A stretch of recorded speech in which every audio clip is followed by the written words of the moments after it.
tingin ko yung pagbagsak ni Marcos, 50% dahil sa katarantaduhan ni Marcos, 50% nun dahil tarantado si Antigler. Sa totoo lang So wag kayong magpalusot at sasabihin niyo walang kinalaman ng presidente dito. Gago. Kung ang presidente kinakatakutan, walang mga ganito. Yan ang subukan ninyo noon, panahon ni Pangulong Duterte, ganyan. 'Di ba? Baka pati yung tatay wala na. Sa totoo lang. Alam mo kasi ang tao kasi hindi yan dalawa lang ang inaano niyan, ang laging dahilan kung bakit susunod yan. Bakit? Because nakikita nila may care, at the same time may takot. Hindi pwedeng puro care, hindi rin pwedeng puro takot lang. Dapat kombinasyon yan. Tapang at malasakit. Nakikita nyo? Any attack to the president, kailangan niyang ipagtanggol at i-redirect sa mga Duterte. Tingin ko yung pagbagsak ni Marcos, 50% dahil sa katarantaduhan ni Marcos, 50% nun dahil tarantado si Antigler. Sa totoo lang feeling ko ganun Kaya wag niyong pagre-resignin para talagang dumausdos na ito si Marcos, yung kanyang trust rating. Ngayon kasi, galit na galit ang taong bayan. Lalong-lalo yung mga teacher, tiningnan ko, research ko sa TikTok. Ilagay nyo dyan, Antigler versus teacher. Tingnan ninyo. Galit na galit yung mga teacher talaga sa kanya kasi, alam mo, wag mo lalahatin kasi. Wag mo lalahatin. Ang ginawa mo, generalize mo. Tapos, isinagot mo pa doon sa time na may shooting. Di ba parang anong connect nun?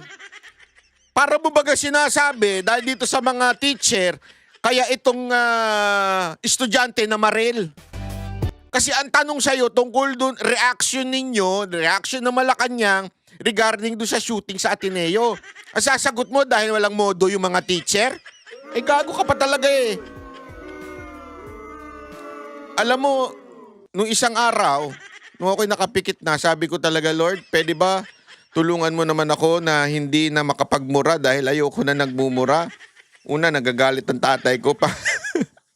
Pangalawa, ayoko na talaga magmura. Kaya lang, kasi yung kawalang niya mo talaga, Antigler, kamura-mura Sa totoo lang. Yung sagad yung kabastusan mo Dapat ka talaga murahin Yung mga teacher na, ang pangit tuloy na, dahil sa shooting, yung teacher dahil walang modo? Ewan ko sa'yo.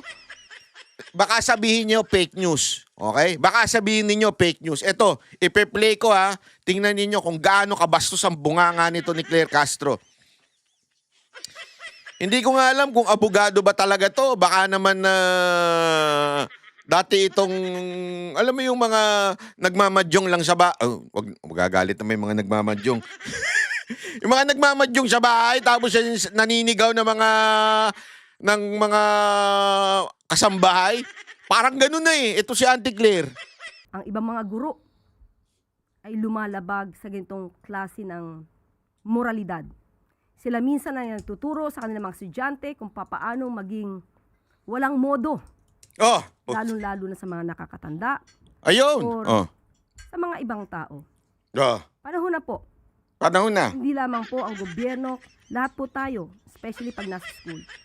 Kayo po ang magsilbing Kita ninyo? Wala siyang Ito problema kasi dito sa babae na to Sa totoo lang.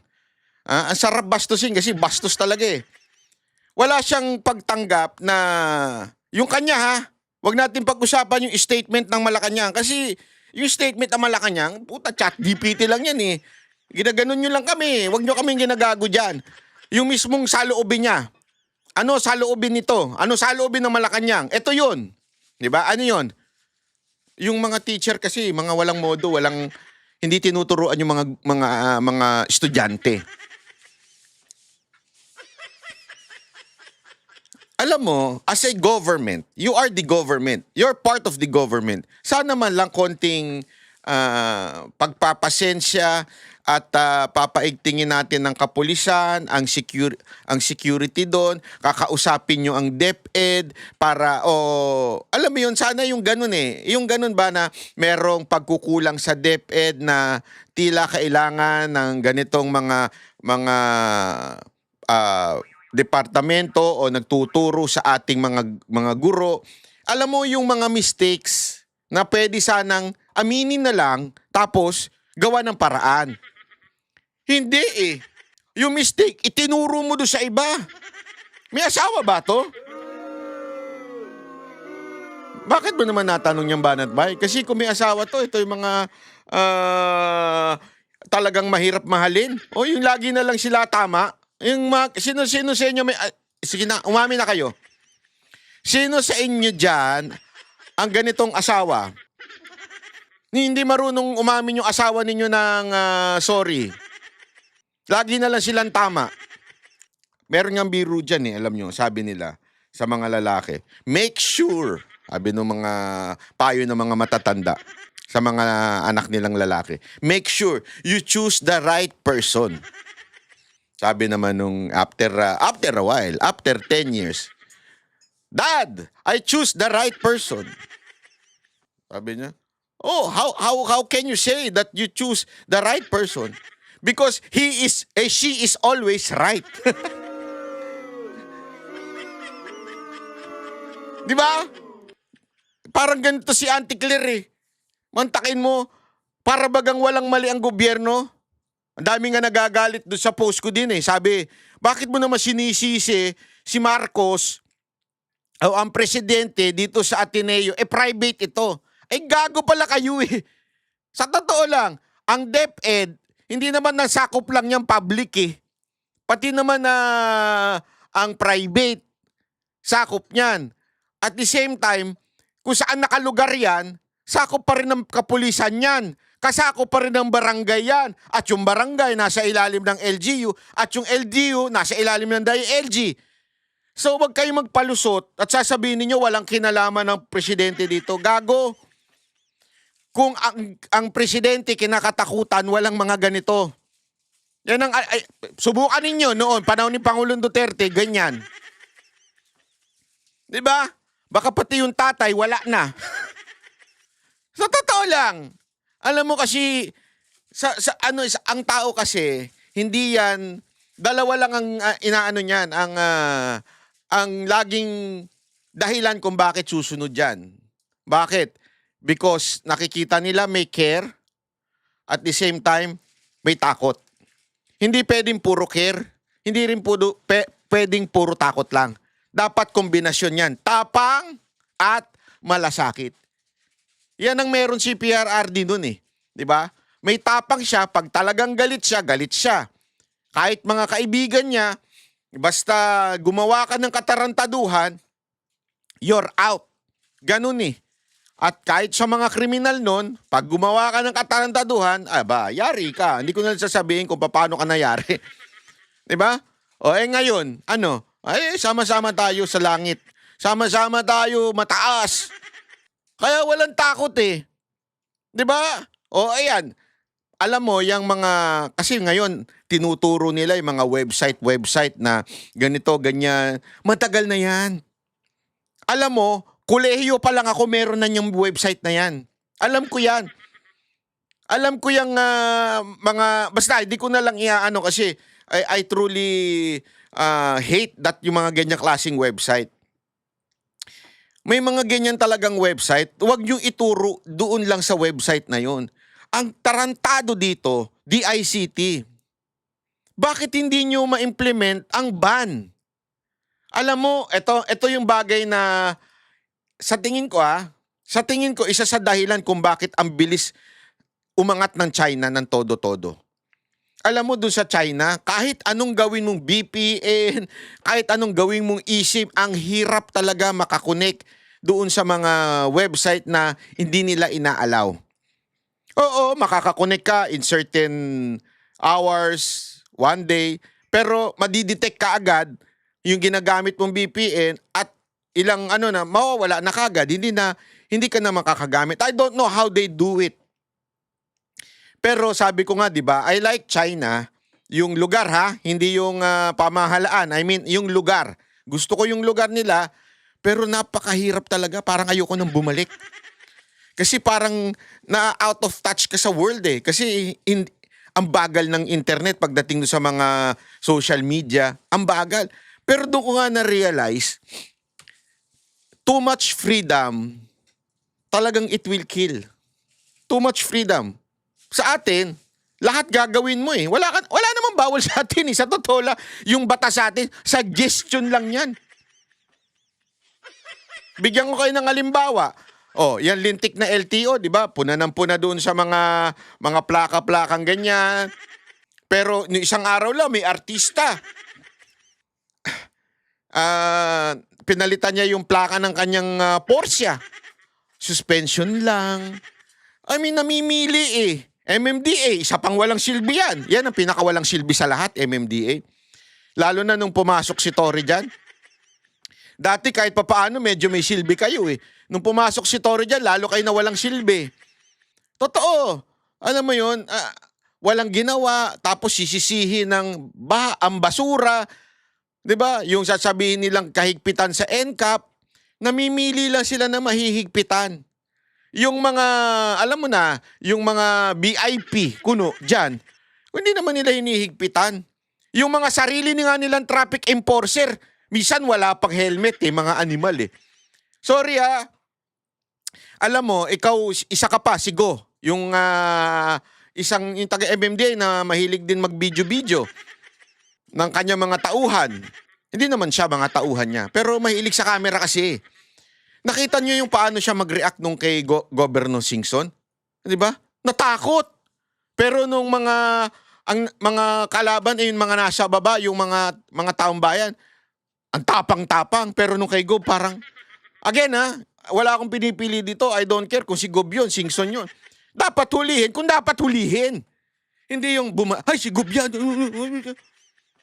Peke eh. Yung katapangan peke. Kaya ako nabibuisit eh. Tapos panayang collab mo sa ibang mga influencer. Alam mo, eto tama sana yung ginagawa nito ng MMDA na to. Ang problema, hanggang may mga tiwali kayong MMDA, nawawalan kayo ng credibility, yung moral authority. Kaliwat kanan pa rin dyan ng tiwaling MMDA, ba't di nyo matanggal? Kaliwat kanan pa rin yung mga nagtatagong MMDA, di nyo matanggal. Diba? Oo, maayos yung iba. Pero marami pa rin dyan. Alam mo yun? Kaya ang akin lang, ito lang mga kababayan. Huwag kayong pumuna ng iba, lalo na kung kayo ay nasa gobyerno, kung kayo mismo gago. Ganun lang kasimple yun. Kung kayo ayaw nyong umamin na may kasalanan kayo, tapos pupuna kayo ng iba, katulad nito ni Auntie Claire, isang kawalang yaan. Yan ang totoo eh. Isang kawalang yaan po. Yon. Yan kasi ang problema. Yan kasi ang problema. Alam mo kaya mga kababayan, napakinggan ko nga ito sa isang preaching nung pastor na si Stephen. Hindi po ako membro ng church niya pero nakikinig po ako sa niya. Ang ganda ng mga sinasabi niya doon, lalo na doon sa bitterness o yung pagle-let go. Ito problema kasi kay Yusek Claire. Hindi ko alam kung ang mission niya laging i-connect ang problema na nadadanasan natin sa mga Duterte. Eto, pinaparinggan na naman niya si VP Sara Duterte, kino-connect niya si VP Sara Duterte dito sa shooting. Kasi daw parang ang pinupuntirya niya dito ay merong culture of violence. Yung pinapakalat ni VP Sara Duterte dahil doon sa assassination, dahil doon sa babayaran ka lang ng 5,000, ganyan-ganyan. Hindi niya maintindihan na hindi naman sinabi ni VP Sara Duterte yun para i-promote. Sinasabi ni VP Sara Duterte yun ang realidad na nangyayari ngayon.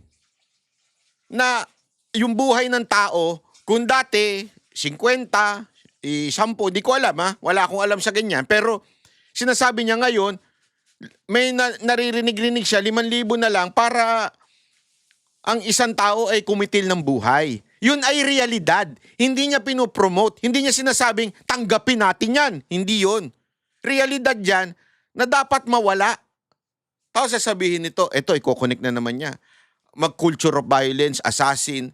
Kaya ka, alam mo, sumasablay. Kasi yung laman ng puso mo, hate. That's the truth. You see, Claire. Hanggang magsasalita ka na ang laman ng puso mo ay puro hate sa mga Duterte, sasablay at sasablay ka. Always remember that. Eto si Auntie Claire, ano ito kulang sa EQ. Alam mo yung EQ, emotional quotient, kulang Kasi ang emotional quotient, yung mga strong, kailangan kaya mong kontrolin ang emotion mo. Whether you're happy, whether you hate, any emotion you can control so that when you speak, when you decide, hindi apektado ng emotion, pero utak ang gumagana. Dito, wala nang utak, pati emotion, yun lang ginagamit niya. Di ba? Isipin mo, wala ka nang utak. Hindi, isipin mo, wala ka nang utak. Tapos, magpapadala ka pa sa hate mo sa mga Duterte, kukonek mo lahat. Sa pag-connect niya tuloy, naano niya yung mga teacher. Ito magandang ehemplo. Kaya sa atin, sa lahat, magsilbing aral po sana ito. Huwag itolerate ang ganitong klaseng pananalita at huwag nating itolerate ang mga ginagawa na mapang-abuso, especially ng mga public servants natin. Kasi ito po ay magiging modelo na hindi dapat naman sana napamarisan. Sunod na tanong. Ano pong reaction niyo po dun? Okay, gusto lang Tingnan ninyo kung gaano binastos uli ni Castro ang mga teacher dito sa kanyang po sagot. natin ipaliwanag at mukhang nagkakaroon po ng misconception, misinterpretation, misunderstanding sa ating nabanggit kahapon. Kita mo? Alam mo, pagka ikaw, nakasakit ka na nga ng damdamin. Di ba? Kunwari, parang nga walang asawa to parang walang jowa ito. Hindi ko maintindihan Kasi pag ikaw, nakasakit ka na ng damdamin ng someone, sabihin mo na kahit yung mga kasamahan mo sa trabaho, di ba? Huwag mo sasabing, hindi, na-misinterpret mo lang ako. Di ba? Kaagad ang dapat mo sasabihin, pasensya ka na kung mali yung aking deliver ng aking sinabi. Dapat sana ganun dahil sa antaas ng ihi nito, feeling kasi nito, official siya ni Marcos, dikit sila ni First Lady, kaya tuloy, ganyan ang asal nito, bastos. Unang-una ay wala po tayong sinisisi na mga guro. Ito ay pagpapaalala sa ating mga kagalang-galang na mga guro kung ano po ang kanilang malaking role bilang tagahubog ng magandang kaugalian, lalong-lalo na sa mga kabataan. Ang ating pong sinabi ay ito po. Dapat na ang mga kabataan natin ay naggagabayan. Hindi lamang ng kanilang mga magulang, kundi sa kanila mismong paaralan. Tama naman po yun. At wala itong pagsisinungaling. At ito din po ang ating nabanggit. Minsan na pong nakita, mismo ang ibang guro ay lumalabag sa itong klase ng moralidad. Sila minsan ay nagtuturo sa kanilang mga estudyante kung paano maging walang modo, lalong-lalo na sa mga nakakatanda o sa ibang tao. So, kung sila man ay mayroong naramdaman na galit dahil sa ating tinuran, muli, gusto lang natin ipakita dahil baka hindi alam ng ating mga guro yung ibang nangyayari sa mga ginagawa ng ibang guro. Yan ang palusot niya. Tingnan nyo yan ang palusot niya kasi daw yung ibang guro talagang walang modo. Hindi naman daw lahat. So, nais ko pong ipaliwanag kung saan po ito nagmula para hindi po sila maiba ang kanilang pananaw sa ating sinabi. Dahil gusto ko rin po namang mapatunayan na itong ating sinabi ay naaayon din po sa mga naimbestigahan. Ito po ay isa lamang sa mga nakita natin. At ito naman ay nabalita na rin po. Ito ay ito ay patungkol sa nangyari, naganap sa Davao City, kung saan may mga, hindi ko na po babanggitin kung saan eskwelahan. Dito po ay mga estudyante mismo, may mga sinasabi habang nandoon ang Pangulo. Sabihin mo na, binabastos yung Pangulo dahil gago. O binubu. Boo, ginaganon. Boo. O, kita nyo na? Dahil doon sa galit niya sa mga Duterte, kaya niya nabanggit yung sinabi niyo nung una. Ano, yung walang modo.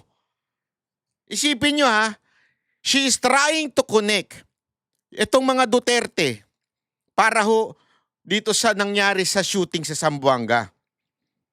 Ganun siya ka-bitter, yung puso niya ganoon. Mahirap banggitin yung mga words. Hindi katanggap-tanggap. Para mga kabataan ang magsalita ng ganito.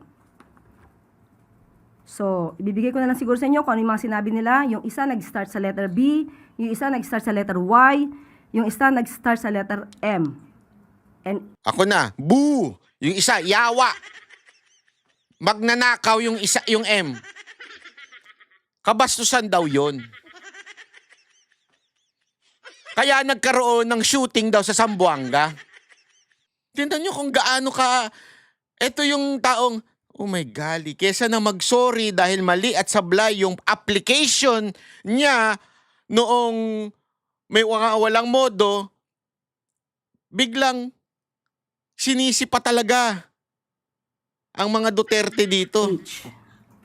So, mga salitang Hayop yung hindi H. sana namumutawi sa ating mga kabataan. Ako mismo ang ugnayan kay Secretary Sani Angara patungkol po dito. At nung una po ay nagkaroon ng pag-deny ang pamunuan. Ngunit nung mas malalim na pag-iimbestiga, nalaman natin ang katotohanan patungkol sa mga ginawa ng mga estudyante. At isa pa po ito, maliban po dito, at ngayon po ito ay under investigation pa rin po. Isa po itong video.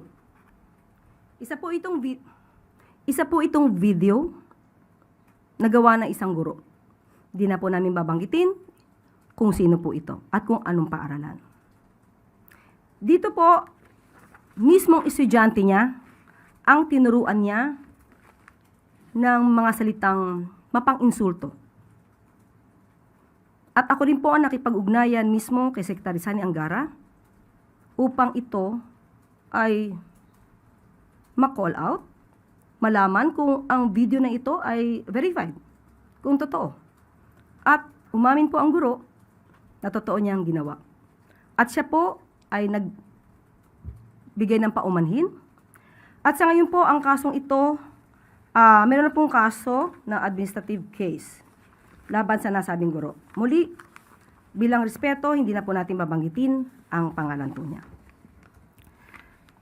At dahil po dyan, sa pangyaring yan, ay naglabas po ng reminder on responsible use of social media by all DepEd personnel.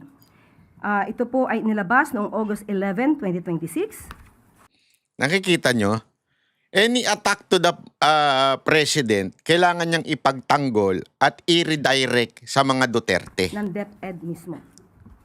Kung saan sinasabi, this office has received reports of social media posts involving teachers and other school personnel that professionalism expected of DepEd personnel.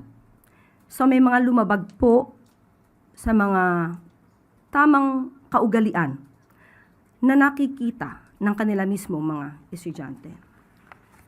So nauunawaan po natin kung saan po nanggagaling ang ating mga guro, pero wag po nila sanang masamain kung atin lamang nire-remind at pinapaalalahanan na muli na napakalaki po ng inyong role bilang pangalawang magulang sa ating mga kabataan at hindi ko po kailanman hindi bibigyang galang ang mga guro. Dahil ang aking ina, hindi pa po ako pinapanganak, ay isang public school teacher sa Malolos Marcelo H. Del Pilar High School. Hanggang siya ay namayapa, nanatili po siyang guro. So muli, nais lamang po nating ipakita sa mga guro na hindi po kayo lahat, hindi po kayo sinisisi. Ito ay pagpapaalala. At sa mga ganito po, kung meron po kayo nakikitang mga inyong mga kasamahan na maaaring lumalabag sa alintuntunin para sa mas magandang pagtuturo sa ating mga kabataan, ay kayo na po rin ang tumulong sa ating pamahalaan. At ito rin po ay makakatulong sa ating mga kabataan. Hindi po natin to pwedeng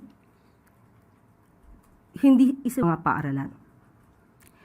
So sa ganito po ay Antayin nyo. nais Meron po pa natin sasabihin to sabihin sa ating dulo mga eh. guro, Antayin nyo. napakalaki po ng inyong mga katungkulan para sa paghubog na magandang kaugalian, magandang asal or magandang attitude sa ating mga kabataan.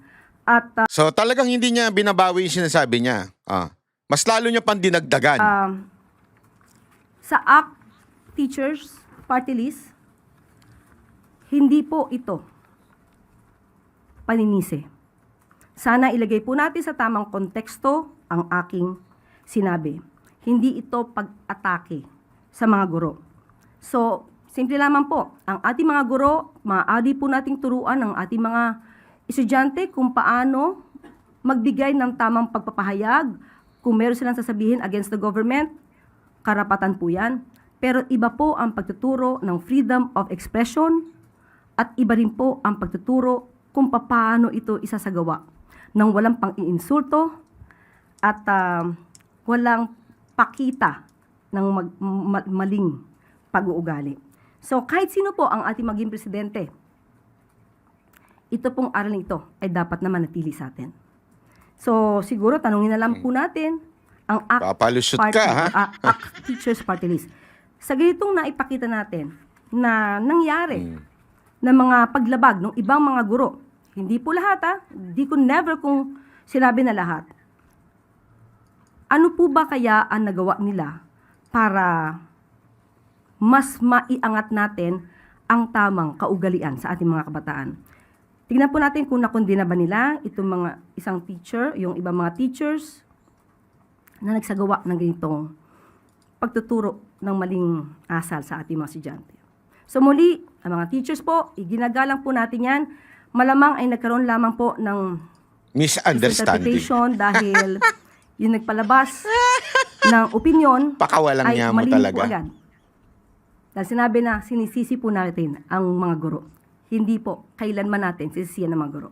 Ito ay isang paalala lamang. At pati naman po, ang DepEd ay meron din po silang mensahe patungkol po dito.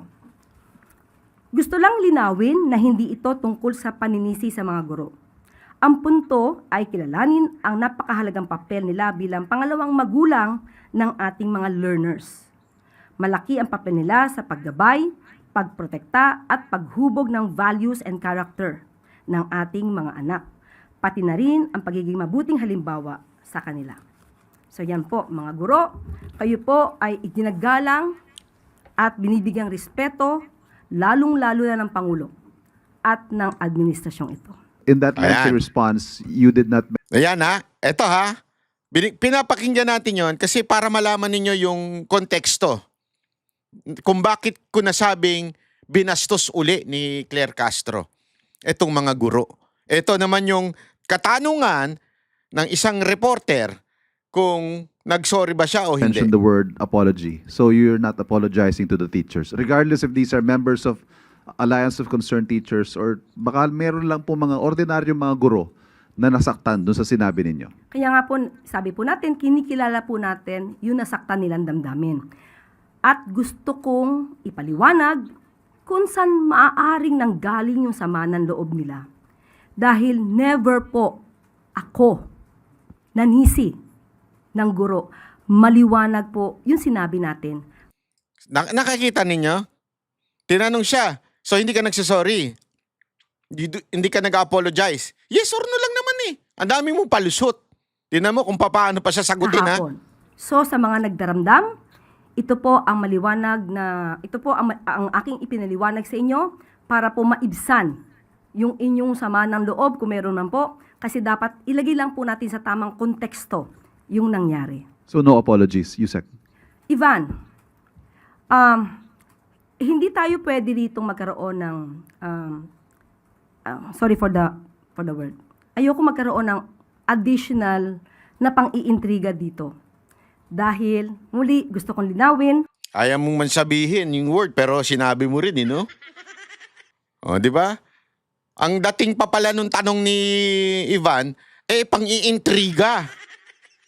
Di ba? Hindi siya iniintriga. O, tingnan ninyo yung sagutan nila ni Ivan, ha? naiintindihan ko po kung saan nanggagaling yung mga guro.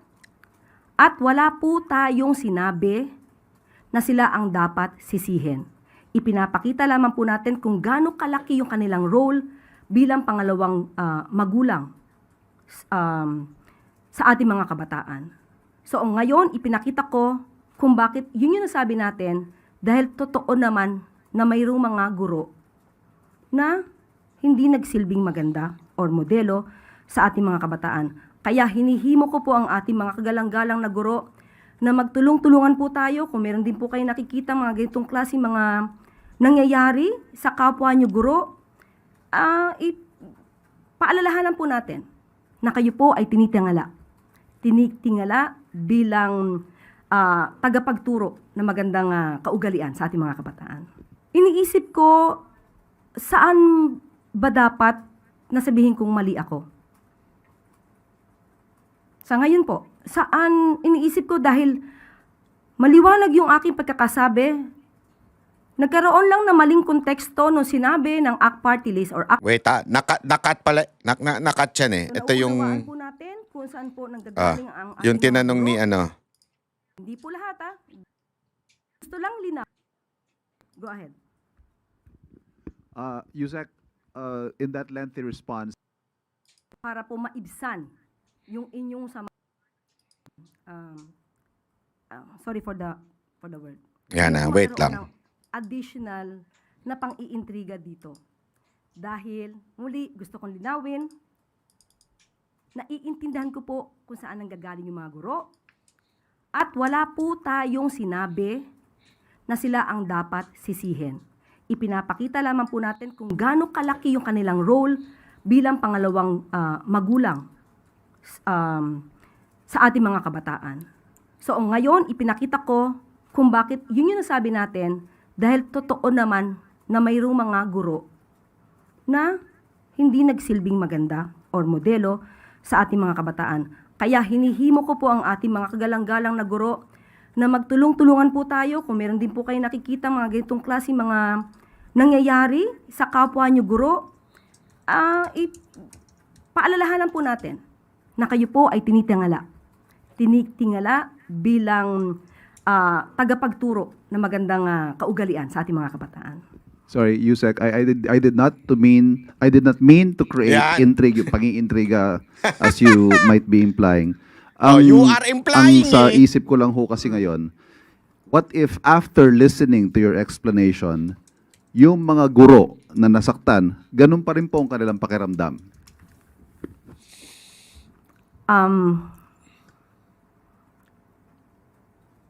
Iniisip ko, saan ba dapat nasabihin kong mali ako?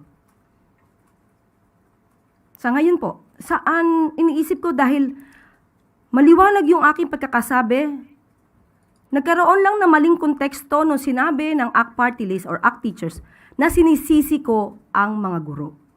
Wala po akong sinabi na sila ang may kasalanan. Kahit ulit-ulitin po nila yung ating sinabi, yan po ay pagpapaalala lamang na sila po ay mga iginagalang na guro na maghuhubog ng tamang kaugalian sa ating mga kabataan. So, Siguro po ang dapat na magbigay ng paumanhin ay yung ang bigay ng maling konteksto. So, kailangan pa palang mag-sorry yung mga teacher. Gunggong ka talaga. Napakagunggong nito. Grabe itong tao na ito. Wala talagang hulog. Wala. Sa ating sinabi.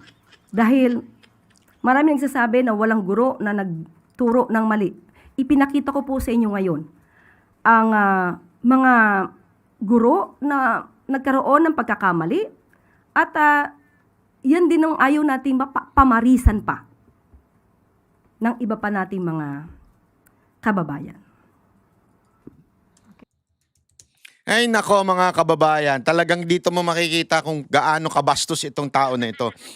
Pinuna siya dahil una sinagot naman niya talaga doon sa tanong o reaksyon ng Malacanang regarding sa shooting sa Zamboanga.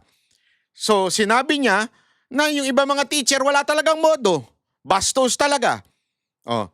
Tapos ngayon, ginastify niya yun. Anong pag-justify niya? Dahil binu ng mga taga Davao, etong si Marcos, yun ang justification mo? At yung teacher na nagturo na the president is BBM o Marcos is ganito? Sabihin na nating not appropriate for a teacher to do that. Okay? Sabihin na natin ganun. But it doesn't have any relationship doon sa shooting sa Ateneo. Dahil tinuruan mong aminin, i-assume na natin na tinuruan silang tinuruan silang magsabi ng yawa, tinuruan silang ibig bang sabihin nun, papatay na sila? Kasi sana, kung yung nangyari sa Zamboanga ay pambabastos lang kay Marcos, pwede mong ipasok yang, oo minsan yung mga teacher, nagtuturo ng hindi tama doon sa kanilang mga estudyante. Pwede yun okay yun. Pero this is not about pambabastos. Ito'y pagpatay. Pagpatay ng naka-video, live stream, tapos ganun ang ginagawa. Walang relationship yun doon sa pambabastos kuno na sinasabi mo. Kaya dito mo masasabi yung ang masasabi mo na etong tao na ito talagang walang utak Yung analogy niya, ang layo. Alam niyo kung bakit walang utak ito si Claire Castro? Kasi nga alaman ng puso niya, alam niyo kung ano? Si Duterte. Galit siya kay Duterte. So anything that can connect Duterte to the shooting, isipin niyo yung pambabastos dun sa Davao City. Siyempre, alam naman natin, Davao City is Duterte's camp yan. So gusto niya i-connect ngayon dun sa shooting. Dahil doon sa katarantaduhan niyang yun, dahil doon sa kanyang bitterness at hate sa mga Duterte to connect it to the shooting, ayan, nahulog siya sa sarili niyang kagaguhan. Nagalit ang mga teacher kasi ang layo naman nun. Still, that's part of freedom of speech. Parte yan ng freedom of speech, so hindi mo pwedeng sabihin, yan po ay hindi tama. Kalayaan ng tao kung gusto nilang ibu. Ako nga, sabi ko nga sa inyo, di ba? Pag pumunta dyan si Marcos sa lugar nyo, ibu nyo. Kalayaan nyo yan. Bayaran nyo yan si Marcos. Nagbabayad tayo ng ang laki-laking tax dyan sa mga hindot na yan. Ang laki ng binabayad natin tax para sa kanilang mga pondo sa opisina nila. Di ba? Tapos sasabihin nyo, hindi yan parte ng freedom of speech. Parte yan. Huwag nyo sasaktan. Huwag nyo babatuhin. Hindi ako agree doon, ha? Huwag niyong babatuhin ng kamatis o itlog. Masama yan. Pero kung magbubulang kayo, karapatan niyo yan. Lalo na in public, ha? Huwag kayo magbubu. Papasok kayo sa loob ng kunwari, may seminar, may meeting, tas papasok kayo, magbubu kayo. Hindi yun ang ibig ko sabihin, ha? Ang ibig ko sabihin, kunwari nasa public, bilang publiko, pwede mong gawin yun. Diba? Pwede mong gawin yun. Kalayaan mo yun Tapos iko-connect mo ngayon doon sa shooting. Hindi ko alam mo yung sabi ko nga, tanga ba talaga to? O talagang grabe lang yung galit niya kay Duterte? Diba? Ano bang ginawa siya ni Duterte? Inutusan ka ba? Kaya tuloy yung mga iniisip nung iba, ako hindi ko iniisip yun Yung iniisip nung iba na may extra kang kinikita dyan. para banata ng mga Duterte. Ako, hindi ko iniisip yun. Ha? Never kong iniisip yun. Di ba meron tayong naririnig na kwento na may maleta daw, meron daw vault dyan sa loob ng PCO, na may mga ganong kwento. Ako, hindi ko kinikwento yun. Ayoko maniwala dun eh. Na may vault daw, tapos may extra daw na bayad ito si Auntie Claire pagka binabanatan ng mga Duterte. Ako, ayoko isipin yun. Hindi ko inisip yun at hindi ko sinabi yun sa vlog ko ever.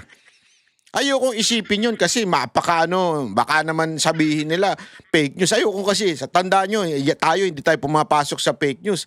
Pero yung mga ganito mong statement, para tuloy nagpapatunay do sa mga iniisip ng ibang tao.